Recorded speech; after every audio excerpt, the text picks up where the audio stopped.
इस कहानी में रोमांच, भावनाएं और एक गहरा संदेश छिपा है, जिसे समझने के लिए आपको इसे आखिर तक सुनना होगा।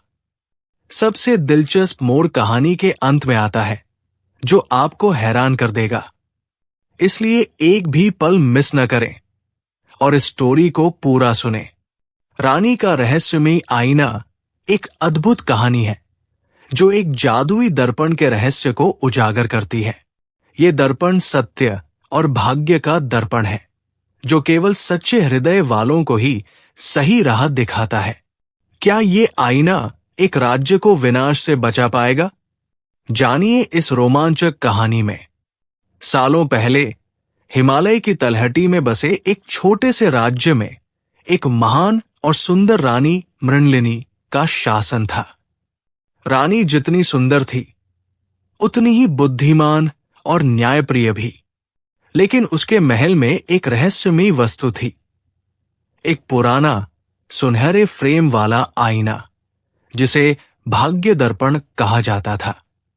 कहा जाता था कि ये आईना किसी साधारण कांच का टुकड़ा नहीं, बल्कि एक जादुई वस्तु था, जिसमें देखने वाले को अपने भाग्य की झलक मिलती थी। ये आईना रानी को उसकी दादी से मिला था, जिन्होंने इसे एक सिद्ध योगी से प्राप्त किया था।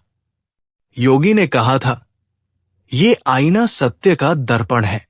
इसमें केवल वही लोग देख सकते हैं जो सच्चे हृदय से सत्य को स्वीकारने की हिम्मत रखते हैं। लेकिन जो स्वार्थी और कपटी है, उनके लिए ये आईना भ्रम का मायाजाल बन जाएगा। रानी मृणलिनी इस आईने का प्रयोग केवल महत्वपूर्ण क्षणों में करती थी, जब उसे किसी बड़े निर्णय की आवश्यकता होती थी। महल के लोग इसे ईश्वर की आंख कहते थे, क्योंकि इसमें जो कुछ दिखता वो अक्सर सच हो जाता। एक दिन राज्य में भयानक संकट आ गया। पड़ोसी राज्य का क्रूर राजा विक्रमसेन अपनी विशाल सेना के साथ आक्रमण की तैयारी कर रहा था। उसके बारे में कहा जाता था कि वो किसी भी राज्य को जीतने के लिए किसी भी हद तक जा सकता था। रानी को चिंता सताने लगी। उसे समझ नहीं आ रहा था कि इस संकट से कैसे निपटा जाए। तभी उसने अपने विश्वस्त सलाहकारों से कहा, हमें इस आईने से मार्गदर्शन लेना चाहिए। यह हमें बताएगा कि हमें क्या करना चाहिए। रानी ने गहरी साधना के बाद आईने में झांका। अचानक आईने की सतह पर धुंधलापन छा गया और फिर धीरे धीरे उसमें एक दृश्य उभरने लगा। रानी ने देखा कि एक अज्ञात युवक, जो साधारण वेशभूषा में था, एक गुप्त मार्ग के बारे में जानता था, जिससे शत्रु की सेना को चकमा देकर हराया जा सकता था। लेकिन रानी को यह नहीं पता था कि वो युवक कौन है और उसे कहां ढूंढा जाए। रानी ने तुरंत अपने सैनिकों को आदेश दिया कि वे उस युवक की खोज करें। कई दिनों की तलाश के बाद उन्हें पता चला कि वो युवक एक चरवाहा था, जिसका नाम आदित्य था। रानी ने आदित्य को महल बुलाया और उससे पूछा, क्या तुम किसी गुप्त मार्ग के बारे में जानते हो?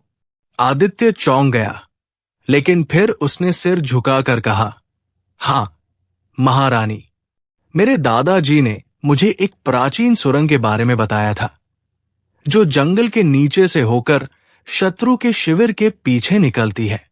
लेकिन ये मार्ग बहुत जोखिम भरा है, क्योंकि ये अब खंडहर हो चुका है। रानी ने मुस्कुराते हुए कहा, तुम्हारी यही जानकारी हमारे राज्य को बचा सकती है। रानी ने अपने सेनापतियों के साथ एक योजना बनाई।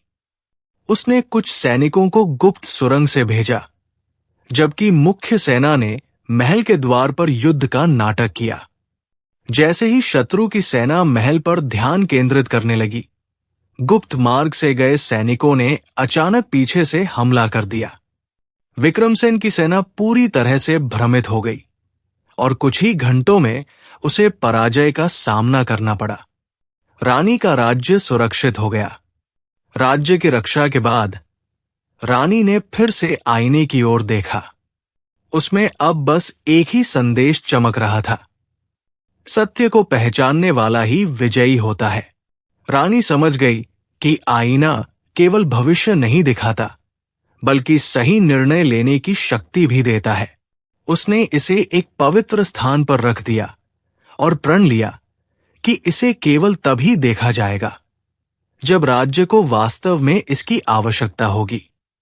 कहते हैं कि वो रहस्यमयी आईना आज भी रानी के वंशजों के पास सुरक्षित है, लेकिन उसे केवल वही देख सकता है जिसका हृदय सच्चा और निष्कलंक हो। हर कहानी अपने अंदर एक खास संदेश छिपाए होती है, जो हमारी सोच को एक नया नजरिया दे सकती है। अगर आपको ये कहानी पसंद आई और इससे आपको कुछ नया सीखने या समझने को मिला, तो इसे अपने दोस्तों और परिवार के साथ जरूर शेयर करें। आपकी छोटी सी मदद से ये कहानी और भी लोगों तक पहुंच सकती है।